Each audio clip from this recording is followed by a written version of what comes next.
Hello everyone. कुछ technical issue की वजह से हमारा जो पिछला वीडियो था वो बीच में ही रुक गया हुआ था, तो चलिए उसी को हम लोग आगे कंटिन्यू करते हैं।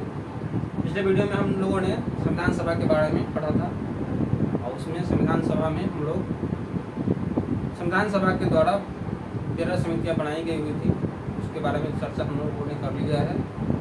अगर आपने हमारा पिछला वीडियो नहीं देखा है तो पहले आप उसको जा करके देखिए, क्योंकि यह जो वीडियो है आपका बीच से स्टार्ट हो रहा है, क्योंकि जहाँ से डिसकंटिन्यू हो गया हुआ था वहाँ से हम लोग आगे कर रहे हैं।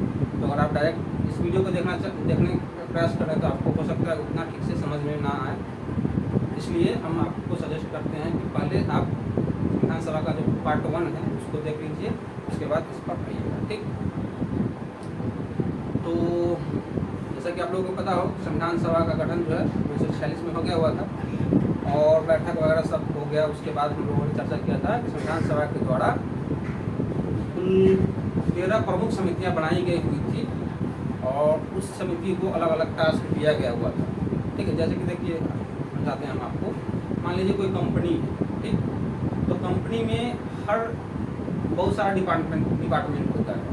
हर एक डिपार्टमेंट को अलग अलग टास्क दिया जाता है और उस डिपार्टमेंट का एक व्यक्ति को किसी व्यक्ति को हेड बनाया जाता है। ठीक, हर एक डिपार्टमेंट का एक आदमी हेड होता है, उसके निगरानी में वो डिपार्टमेंट काम करता है और फाइनली वो जो डिपार्टमेंट है वो अपने बॉस को, अपने सुपर को, जो भी उसका पदाधिकारी होता है या फिर जो भी उसका बॉस होता है उसको अपना रिपोर्ट देता है और वह जो बॉस होता है उसको अपने स्तर से देखता है कि क्या इसमें सही है, क्या गलत है, किसको इसमें जगह देना चाहिए और किस बात को इसमें से हटा देना चाहिए। ठीक है, तो वही काम कर रहा था प्रारूप समिति। और एक समिति मान लीजिए 13 समिति बनाई गई हुई थी, हम पहले बता देना। ठीक, 13 प्रमुख समिति बनाई गई हुई थी, जैसे कि संघ शक्ति समिति, ठीक है भाई, संघ संविधान समिति,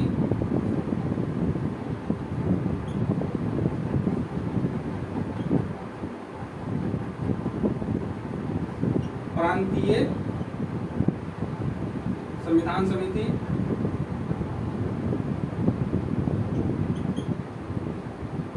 ठीक है भाई, संचालन समिति,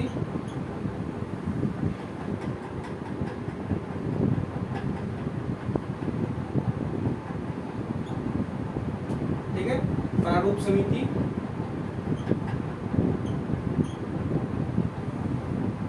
ये आपका प्रमुख समिति है। मतलब कि एक क्वेश्चन जो है आपको एग्जाम में मिलता है, बाकी और भी बहुत सारा समिति था, लेकिन ये जो है आपका बहुत ही इम्पोर्टेंट है, इसके बारे में बता दे रहे हैं। जैसे संघ समिति है, संघ समिति का अध्यक्ष कौन थे?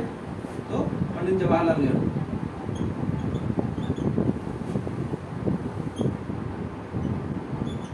ठीक है भाई, और संघ संविधान समिति का भी अध्यक्ष कौन थे? तो पंडित जवाहरलाल नेहरू। ठीक, और प्रांतीय संविधान समिति का अध्यक्ष कौन थे? तो सरदार वल्लभ भाई पटेल। सरदार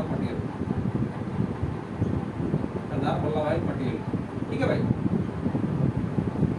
संचालन समिति का अध्यक्ष कौन थे? तो डॉक्टर राजेंद्र प्रसाद। हम आपको अच्छा से समझाते हैं, पहले समझ लीजिए।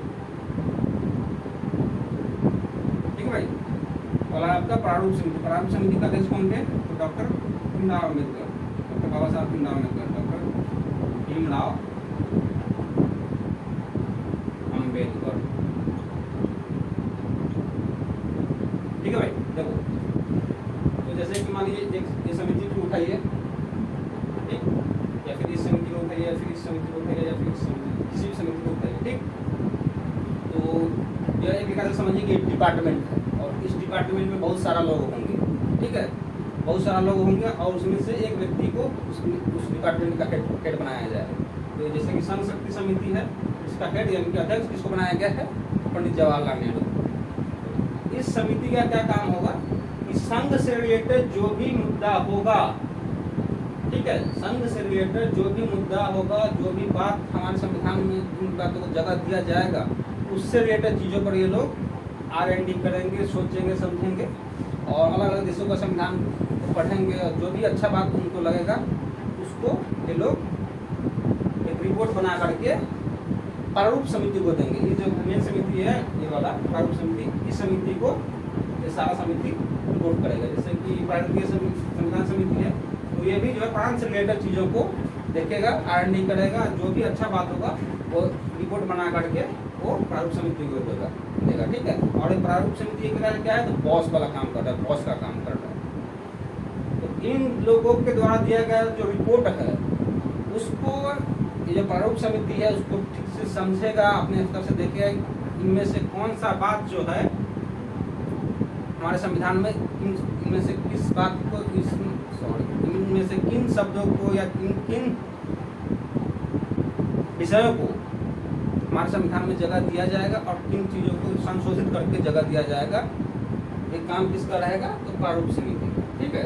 तो आप समझ गए कि समिति जो है इसलिए बनाया गया हुआ था कि अलग अलग काम को देखने के लिए, ठीक है। ऐसा नहीं हुआ मान लीजिए संविधान सभा में जो है 389 टोटल मेंबर था, ऐसा नहीं है कि अगर समिति नहीं बनाया जाएगा तो क्या होगा कि हर कोई अपने मन से कुछ बोलना चालू करेगा, तो ऐसा नहीं होना चाहिए। इसलिए अलग अलग समिति बनाया जाता है, अलग अलग डिपार्टमेंट दिया जाता है और उस डिपार्टमेंट को अलग खास स्पेसिफिक वर्क दे दिया जाता है, स्पेसिफिक कार्य दे दिया जाता है कि वो जो डिपार्टमेंट है वो उससे रिलेटेड चीज़ों को देखेगा और अपना रिपोर्ट बना करके अपने बॉस को देगा, ठीक। और वो बॉस जो है अपने हिसाब से उसमें कुछ संशोधन कर सकता है, कुछ मॉडिफिकेशन कर सकता है, ठीक है, कुछ अमेंडमेंट कर सकता है, ऐसे करके उसको फाइनली अपना संविधान में जगह देगा, ठीक। इसके आगे हम लोग बढ़ते हैं। तो आगे हम लोग देखते हैं प्रारूप समिति के बारे में अब चर्चा करते हैं। ये जो सब समिति है ना अपना रिपोर्ट किसको देगा प्रारूप समिति। तो प्रारूप समिति जो है ना इसका गठन कब होता है बताओ भाई। प्रारूप समिति का गठन जो है कब होता है तो 29 अगस्त 1947 29 अगस्त 1947 को प्रारूप समिति का गठन होता है। लिखते हैं भाई प्रारूप समिति, ठीक है भाई। इसको ड्राफ्टिंग कमेटी भी बोलते हैं। और इस प्रारूप समिति में जो है ना टोटल 7 मेंबर थे। कितने सदस्य थे 7 सदस्य। और इस समिति का प्रारूप समिति का अध्यक्ष किनको बनाया गया था तो डॉक्टर भीमराव अम्बेडकर को।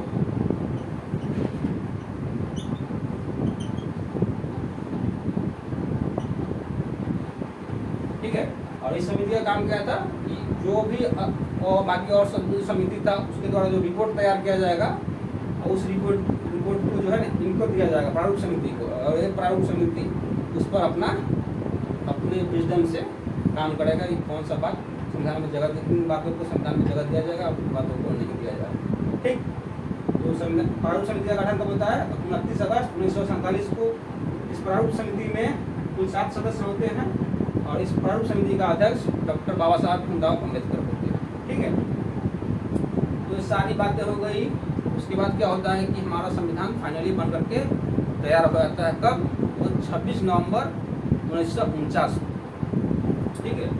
26 नवंबर 1949 को हमारा संविधान बन करके फाइनली तैयार हो जाता है, ठीक है।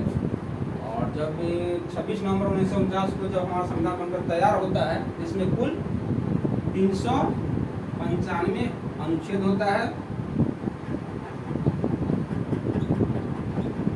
ठीक है भाई। 22 भाग रहता है हमारे संविधान में और 8 अनुसूचियां रहती है, ठीक है भाई।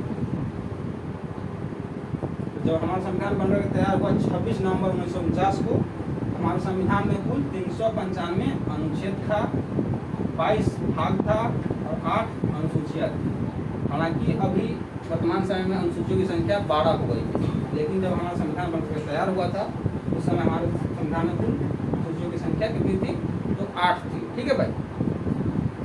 और इन 395 अनुच्छेद में से 15 ऐसे अनुच्छेद थे जिनको 26 नवंबर 1949 को ही लागू कर दिया गया। और बाकी का जो शेष अनुच्छेद था, टोटल संविधान था, कुल संविधान था, उसको 26 जनवरी 1950 को लागू किया गया। ठीक है, फिर से समझिए, ये जो टोटल 395 अनुच्छेद है ना हमारे संविधान में, ठीक, इसमें से मात्र 15 अनुच्छेदों को, अनुच्छेद 5, 6, 7, 8, 9, अनुच्छेद 60, अनुच्छेद 24, इस सबको जो है 26 नवंबर 1949 को ही लागू कर दिया गया था। लेकिन बाकी का शेष जो भी संविधान का अनुच्छेद है, जो भी भाग है, सारा चीज 26 जनवरी 1950 को लागू किया जाता है। इस तरह से हम कह सकते हैं कि हमारा जो संविधान है 26 नवंबर 1949 को आंशिक रूप से लागू किया गया और 26 जनवरी 1950 को हमारा संविधान पूर्ण रूप से लागू हो गया।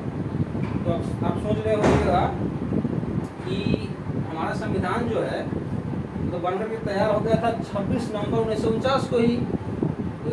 26 जनवरी 1950 को लागू करने के लिए हम लोग रुके क्या हुए हैं? संविधान जब हमारा बनकर के तैयार हो गया है उसको तो लागू कर देना चाहिए। 2 महीना वेट कर रहे हैं हम लोग 26 जनवरी आने का, काहे वेट कर रहे हैं? पीछे कारण क्या है? पता है कारण क्या है? नहीं पता है, हम बताते हैं। एक्चुअली हुआ क्या था कि कांग्रेस का 1929 में लाहौर अधिवेशन होता है। भारतीय राष्ट्रीय कांग्रेस का 1929 का जो अधिवेशन होता है ना, वो कहाँ होता है? तो लाहौर में होता है। और उस लाहौर अधिवेशन की जो अध्यक्षता है, 1929 के लाहौर अधिवेशन की जो अध्यक्षता है, वो किसके द्वारा किया जाता है? तो पंडित जवाहरलाल नेहरू के द्वारा किया जाता है। और उस 1929 के लाहौर अधिवेशन में कांग्रेस ने अपना अगला जो टारगेट बनाया, अपना अगला जो लक्ष्य बनाया, वो किसको बनाया? तो पूर्ण स्वराज को, पूर्ण स्वराज, फुल इंडिपेंडेंस को। ठीक है, और इस तरह से हुआ क्या कि पंडित जवाहरलाल नेहरू के द्वारा यह बोला गया कि आने वाले 26 जनवरी को हम लोग अपना पहला पूर्ण स्वराज दिवस मनाएंगे। तो 1929 को मिटा देना पहले,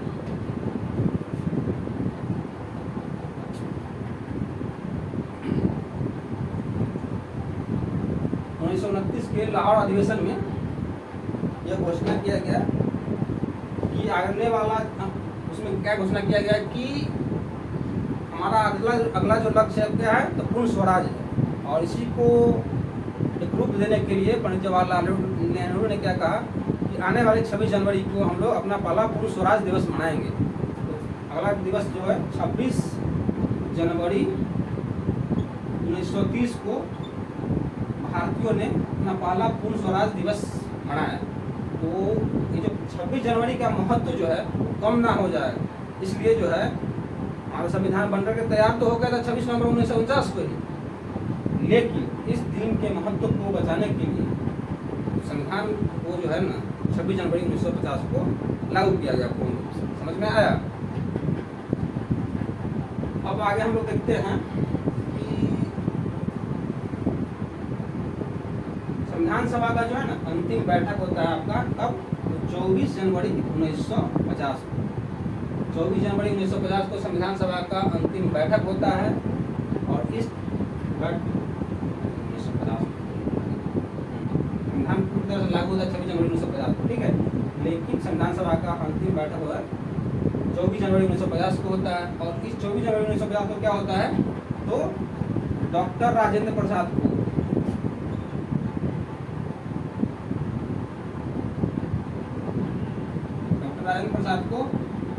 भारत का पहला राष्ट्रपति बनाया जाता है, मनोनीत राष्ट्रपति बनाया जाता है, नॉमिनेटेड राष्ट्रपति बनाया जाता है। इनका चुनाव कुछ टाइम पर नहीं हुआ था, क्योंकि चुनाव होगा 1952 में। ठीक है, तो 24 जनवरी 1950 को भारत का प्रथम राष्ट्रपति किनको बनाया जाता है?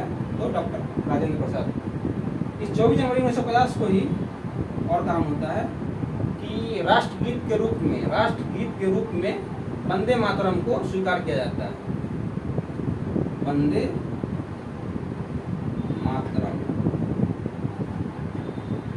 वंदे मातरम को राष्ट्रगीत के रूप में स्वीकार किया जाता है। ठीक है भाई। और इसी दिन 24 जनवरी 1950 को ही राष्ट्रगान के रूप में जनगण मनगण को स्वीकार किया जाता है।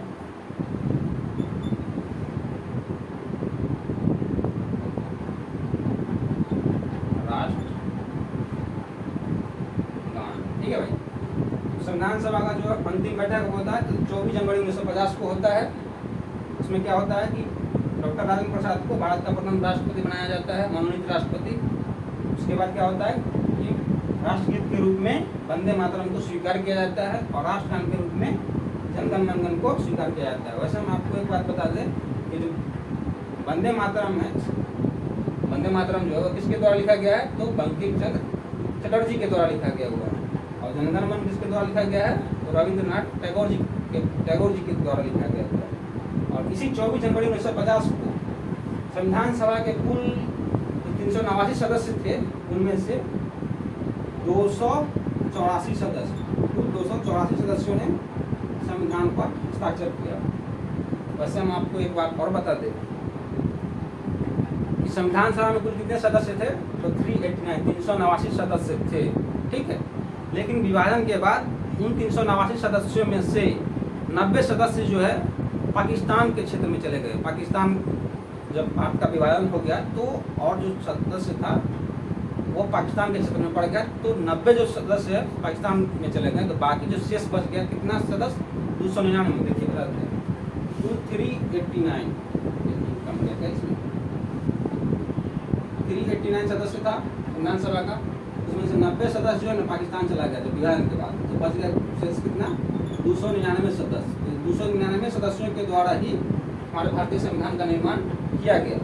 और इस 299 सदस्य में से मात्र 284 सदस्यों ने फाइनली संविधान पर अपना हस्ताक्षर किया, ठीक है। समझ में आया ये बात कि नहीं? अगर आपसे पूछा जाए कि संविधान सभा में कितने सदस्य थे, तो 389 विभाजन के बाद हमारे संविधान सभा में कुल 299 सदस्य बच गए। और इस 299 सदस्यों में से 284 सदस्यों ने फाइनली हमारे संविधान पर हस्ताक्षर किया, ठीक है। अब कुछ जो है फैक्ट वाला बात है, फैक्ट बता दे रहे हैं, फैक्ट की बचा हुआ कुछ शेष है नहीं। एक देखिए, अगर आपसे पूछा जाए कि हमारे संविधान को बनने में कितना समय लगा, तो 2 वर्ष 11 माह और 18 दिन, ठीक है। हमारे संविधान को बनने में कुल कितना समय लगा, 2 वर्ष 11 महीना, माह बोलिए या महीना बोलिए, और 18 दिन, ठीक। और हमारा संविधान फाइनली बन करके तैयार कब होता है, तो 26 नवंबर 1949 को 26 नवंबर 1949 को हमारा संविधान बन करके फाइनली तैयार हो जाता है। और हमारा जो संविधान है वो लागू कब होता है फाइनली, 26 जनवरी 1950 को। 26 जनवरी 1950 को हमारा संविधान फाइनली पूरा तरह से लागू हो जाता है। और आपसे पूछा जाए कि हमारे संविधान सभा में कुल कितने महिला सदस्य थे, तो महिला सदस्यों की संख्या टोटल 15 था, ठीक है। हमारे संविधान सभा में कुल महिला सदस्यों की संख्या कितनी थी, तो 15 थी, ठीक। और कुछ पूछा जा सकता है आपसे कि संविधान सभा के द्वारा कुल कितना बैठक बुलाया गया था, कुल कितना बैठक बुलाया गया हुआ था, तो बहुत सारे किताब में कहीं पर आपको लिखा रहेगा 11 बैठक बुलाई गई थी, कहीं पर आपको लिखा रहेगा कि 12, ठीक है। तो अगर ऑप्शन में आपको 11 रहे और 12 रहे, दोनों रहे, तो आपको टिक मारना है 12, ठीक है भाई। संविधान सभा के द्वारा कुल कितनी बैठक बुलाई गई थी, तो ऑप्शन में 11 12 दोनों रहे तो 12 टिक कीजिएगा, ठीक। और अगर सिर्फ 11 रहे 12 नहीं रहे तो 11 को सही मानिएगा। आप सोच रहे कि 11 12 दोनों कैसे बोल रहे हैं भाई आप, 11 + 1 कीजिए, 11 + 1 12, 11 + 1, आप सोच रहे कि 11 + 1 का है जोड़ दीजिए।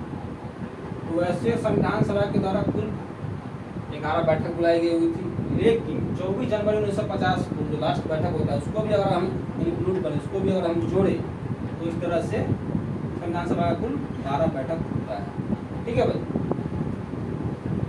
और कुछ शेष तो नहीं बच गया, बताओ भाई।